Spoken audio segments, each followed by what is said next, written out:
नमस्ते सभी को। आइए आज गीता के अध्याय 15 और श्लोक 16 से शुरू करते हैं। संबंध भगवान ने इसी अध्याय के पहले श्लोक से 15वें श्लोक तक 3 प्रकरणों में क्रमश संसार, जीवात्मा और परमात्मा का विस्तार से वर्णन किया। अब उस विषय का उपसंहार करते हुए आगे के 2 श्लोकों में उन तीनों क्रमश क्षर, अक्षर और पुरुषोत्तम नाम से स्पष्ट वर्णन करते हैं।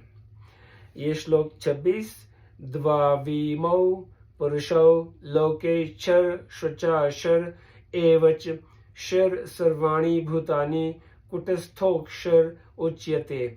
मतलब इस संसार में क्षर मतलब जो नाशवान और अक्षर अविनाशी, ये 2 प्रकार के पुरुष हैं। संपूर्ण प्राणियों के शरीर नाशवान और कुटस्थ मतलब जीवात्मा अविनाशी कहा जाता है। संबंध व्याख्या द्वाविमो पुरुषो लोके शर शोचाशर एवच। यह लोके पद को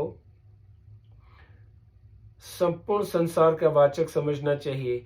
इसी अध्याय के 7वें श्लोक में जीव लोके पद भी इसी अर्थ में आया है।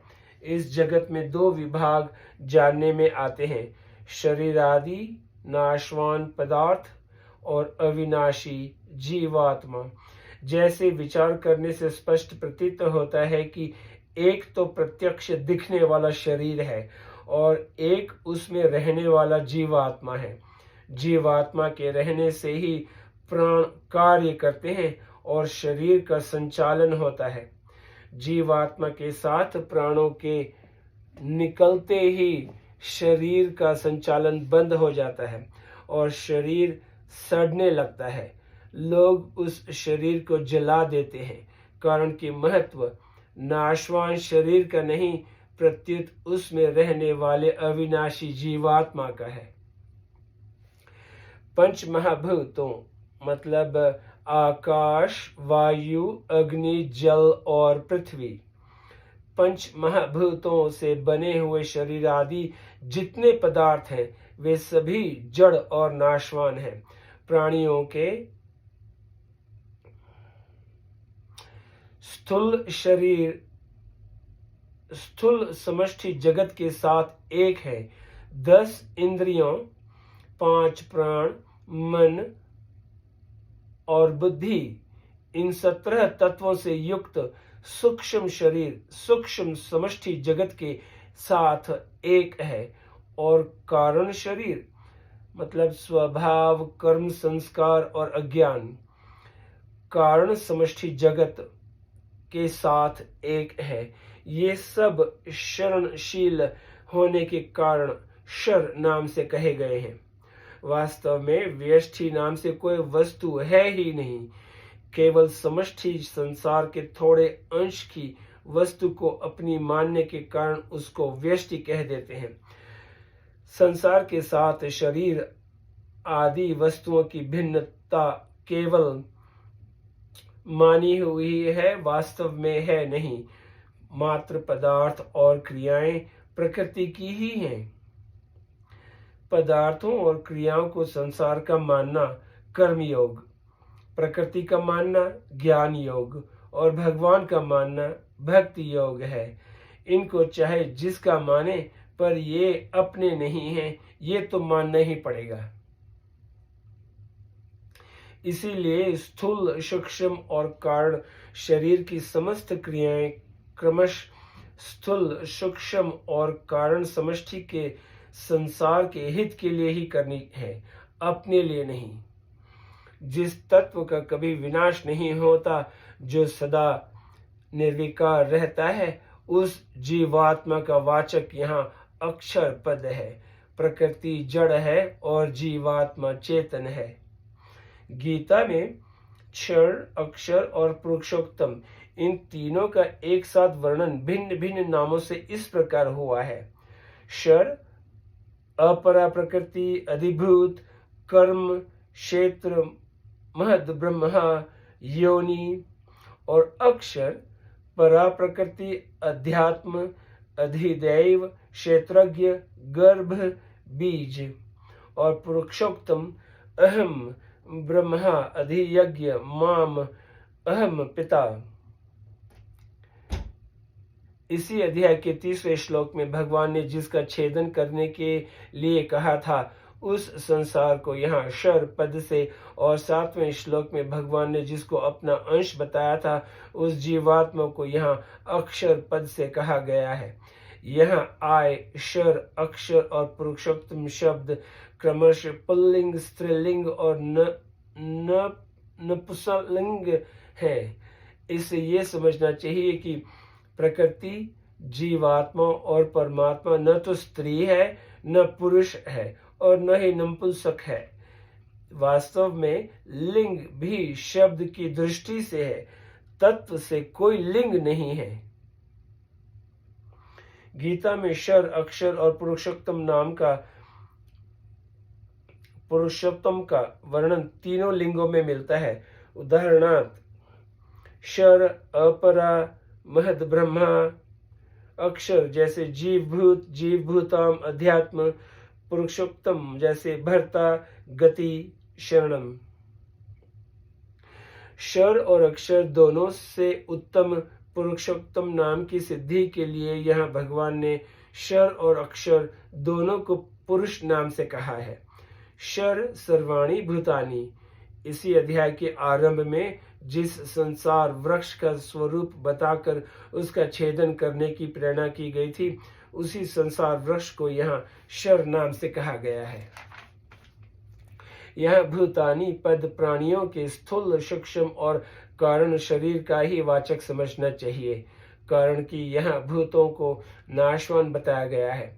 प्राणियों के शरीर ही नाशवान होते हैं, प्राणी स्वयं नहीं। अतः यह भूतानी पद जड़ शरीरों के लिए ही आया है। कुटस्थोक्षर उच्यते।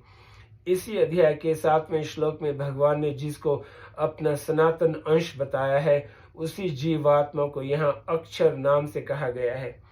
जीवात्मा चाहे जितने शरीर धारण करे, चाहे जितने लोकों में जाए, उसमें कभी कोई विकार उत्पन्न नहीं होता। वह सदा ज्यों का त्यों रहता है। इसीलिए यहाँ उसको कुटस्थ कहा गया है। गीता में परमात्मा और जीवात्मा दोनों के स्वरूप का वर्णन प्राय समान ही मिलता है। जैसे परमात्मा को कुटस्थ तथा अक्षर कहा गया है, ऐसे ही यहाँ जीवात्मा को भी कुटस्थ और अक्षर कहा गया है। जीवात्मा और परमात्मा दोनों ही परस्पर तात्विक एक स्वरूपगत एकता है। स्वरूप से जीवात्मा सदा सर्वथा निर्विकार ही है, परंतु भूल से प्रकृति और उसके कार्य शरीर आदि से अपनी एकता मान लेने के कारण उसकी जीव संज्ञा हो जाती है, नहीं तो वह साक्षात परमात्मा तत्व ही है। अब श्लोक 17 से शुरू करते हैं। उत्तम पुरुष स्त्वन्य परमात्मेत्युदाहंत यो लोकत्रय माविश्य बिभर्तव्यय ईश्वर। मतलब उत्तम पुरुष तो अन्य ही है जो परमात्मा नाम से कहा गया है, वही अविनाशी ईश्वर तीनों लोकों में प्रविष्ट होकर सबका भरण पोषण करता है। व्याख्या। उत्तम पुरुष स्त्वन्य। पूर्व श्लोक में शर और अक्षर दो प्रकार के पुरुषों का वर्णन करने के बाद अब भगवान यह बताते हैं कि उन दोनों में से उत्तम पुरुष तो अन्य ही है। एक जैसे द्वे अक्षरे ब्रह्मा परे त्वन्ते विघा विघे निहिते यत्र गुढ़े शर त्व विघ्या हामृत तु विघ्या विघा विघे ईर्ष्यते यस्तु सोन्य। श्वेता श्वेतरोपनिषद। जिस ब्रह्मा से भी श्रेष्ठ छिपे हुए असीम और परम अक्षर परमात्मा में विज्ञा और अविज्ञा दोनों स्थित है, वही ब्रह्मा है। विनाशशील जड़ वर्ग तो अविज्ञा नाम से कहा गया है और अविनाशी जीवात्मा विज्ञा नाम से। जो इन विज्ञा और अविज्ञा दोनों पर शासन करता है, वह परमेश्वर इन दोनों से भिन्न सर्वथा विलक्षण है। और दूसरा, शर प्रधान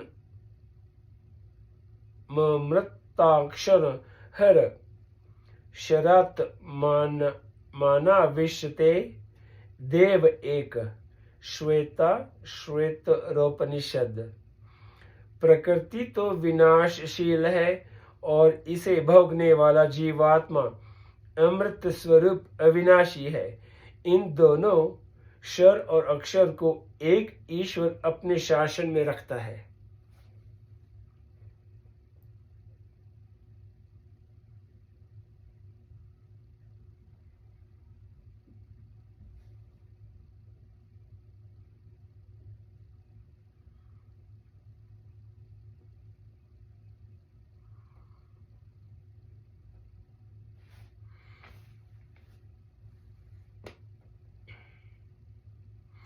यह अन्य पद परमात्मा को अविनाशी अक्षर से भिन्न बताने के लिए नहीं, प्रत्युत उससे विलक्षण बताने के लिए आया है। इसीलिए भगवान ने आगे 18वें श्लोक में अपने को नाशवान शर से अतीत और अविनाशी अक्षर से उत्तम बताया है। परमात्मा का अंश होते हुए भी जीवात्मा की दृष्टि या खिंचाव